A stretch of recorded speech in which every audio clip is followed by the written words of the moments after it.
Ho, ho, ho. You got to take it down. Take it down. We're live, haven't we? Oh, of course, yeah. Because it's not December the 20th, you know. No. Take quick, before anybody sees. Oh, right, okay, yeah. Oh, you haven't got a new one, have you? No. Do we know anyone? Well, if you run off and get one. All right. Stay there. I'll be right back. Because I'm not exactly sure what's going on. No, but what I'm mad about is the fact that why is it not say a date and then mine? Look, you one. Who's you one? So he's been here since the start. So you one's always made loads of. What about poor old BeerSweden Trev? December the 21st. Johan Lennart, blogger.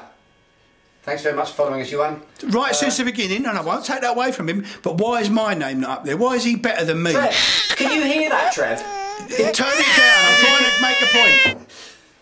It stops when you put it down on the table, Trev. Trev, you make a good point, and may I just say that anyone that follows BeerSweden is automatically, by virtue of that fact, special and awesome. Special? Generally lovely. Special.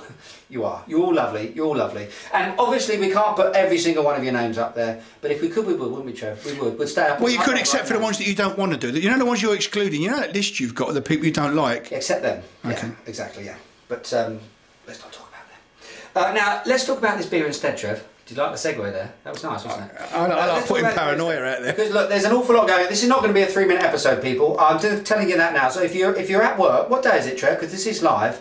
Wednesday? Something like that. Yeah, Wednesday actually. Nice call, Trev. If you're at work, then better be careful. Look over your shoulder because your boss might be watching. Back to work. This is going to take a few more minutes than normal because there's a bit of history that goes on. Absolutely. This is the beer that we're going to try. At last, it's been sort of popping up in a few shows along the way, hasn't it, in this Advent beer calendar of ours. It's Pistonhead's Chimney Sweeper, okay? Not Chimney Sweep, well, Chimney Sweeper. Don't you start, because if it's bad grammar you want, Trev, let's just read the back of it. Now, semantics? Before we go any further, there's been a little bit of history between Brutal Brewing, which is the producer of this fine beer, and BeerSweden over the past. I think the best thing to do, if you want to actually just Google, go into BeerSweden and do a word search on Pistonhead, then you'll find actually pretty much everything there. Actually, in fairness to the guys at Brutal Brewing, Trev, they've given as good as they. Absolutely, you know, they've never taken it out. They've never taken it lying down, and they've been and they've commented and they've replied, and fair play to them. I've got total respect for them for that. Actually, also, I've always had total respect, really, for people that want to produce, you know, industrial or mainstream types of beers as well. I've got no issue with that whatsoever. The only slight issues I've had with them before is claiming to be what you're not. Claiming to be what you're not, exactly. Yeah. Particularly in a craft beer context. However, I have not tried this beer. I am genuinely looking forward to it. I'm going to rate it objectively, as I always do, and let's see what happens. Now, I did actually in the past talk about. Trev, why? I did actually talk about some of the text on the Cheap Thrills can, something that I still to this day... That pees me off. Cheap Thrills pees me off. Still don't like it, won't change my mind on that whatsoever. And some of the text on it was quite interesting. Now on this one, I've got to read it back to you, Trev. It's actually written as a poem, and I will read it to you. Pistonhead Christmas Ale. Pistonhead is coming on a snowy winter day, sweeping down the chimney in a hot rod open sleigh. It's quite cute actually, yeah? Hot rod, yeah. Customised with a K, with plenty of our favourite hops, Tomahawk, Cascade and the lots. To each and every one, a Merry Christmas from the Pistonhead crew. Kind of goes wrong at the end there. Yeah, a little bit, yeah. It kind of goes wrong. The beginning was quite good, but then they probably drank a lot of... The first couple of sentences were good actually. Yeah. The lots thing was... Like, no, it's a bit tenuous. Really. And then at the end it got a little bit crazy there. But anyway, this is a lager at 5.8%. I'll tell you what I'm going to give them credit for. They've actually listed the hops in the beer. There's a lot of breweries that, you know, aspire to be craft brewers that fail to do that. And I think it's one of the fundamental things we need to do. And so big thumbs up actually Brutal Brewing for actually listing the hops on the back of the beer bottle. Excellent work. Nice little carbonation there, a little bit of gun smoke there, quite a lot of pressure in the bottle. Let's pour it up. Look at that. Nice colour to it. Absolutely. Very nice looking head there. No, I'll move back. Do you want me to do it by candlelight, Trev? Do you like that? Yeah. Huh? Keep up with me, Trev. Keep up with me now. Keep up with you. Come on, keep up with me. Look at that. Look at that colour head. Where would you place that? It's almost sort of. It's sort of like butterscotch. Butterscotch. Yeah, absolutely. Angel's Delight. Do you remember the butterscotch? Yeah. Absolutely. By the way, while I remember it, throw out all the stats of September Lager. This is a very cheap beer. I'm just saying that in terms of price. So if it's good, then it's going to be very, very interesting. Let's give it a whirl.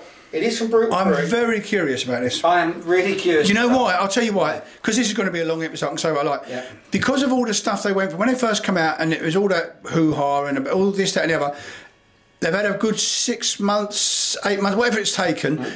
Let's see where they've got to. Well, the first thing I can say is that it is 1,000,000% better than any other Pistonhead that I've tried. Lovely. Right, so there is a nice floral, it's almost perfumey edge to the hops in this beer, which I kind of wasn't surprising. I suppose I was thinking more sort of lemony, citrusy, but it's actually quite perfumed. But interesting. Definitely some character to it, which is obviously what I'm looking for in an industrial lager. Looking for something that really sort of breaks it away from what really is, you know, the boring, insipid sort of stuff.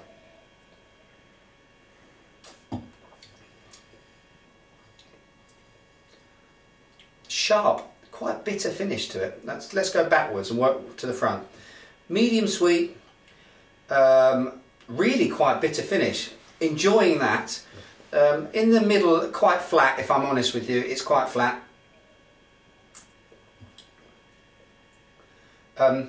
Mildly sort of toffee-like. Not really getting a lot of the citrusy types of flavours, but really getting the effects of the hops. Quite tea-like, drying sort of finish to it, which is actually really unusual in a mainstream or a large, you know, production. You're not being particularly negative at all, to be honest. I'm not being negative. No. I'm saying you're not. This sounds promising. No, yeah, I'm not being negative. It's not blowing me away either. Well, it wouldn't. It's by far and away the best Pistonhead that I've tried. So for that, I'm definitely going to be giving it the best mark that I've ever given. Well, there's nothing wrong with growth. That's what you want to see. Which is saying something, because I don't think I've really rated them terribly highly. But I am trying to be objective here. There's some orangey sorts of notes to it. That's actually quite interesting too. I'm drinking this fairly warm, by the way, people. Obviously, this is a beer that I presume you're going to get straight out of the fridge. This is almost room temperature. I do most of my beers like that. So it's really expressing an awful lot of that sort of orangey bitterness. Quite like it. In terms of rating, Trev, tough one, this one. You'd like to give it 2.5, wouldn't you? Exactly. You read my mind. It's between 2 and 3. I think it's actually closer to 3 than 2. And so for that, because we've actually been doing that with everyone else, because it's Christmas and we feel in a good mood and that sort of thing, I'm going to trade up rather than trade down. I'm actually going to give Pistonhead Chimney Sweeper 3 hoes, Trev. Good for them. 3 hoes. Bloody good play, actually, Brutal Brewing. It'd be lovely if you could actually comment on this and see what you think about this review. But I actually, as I say, pleasantly surprised. Thumbs up, going in the right direction. Looking forward to your next beer. Can't say better than that, Trev. Absolutely brilliant. Cheers and beers.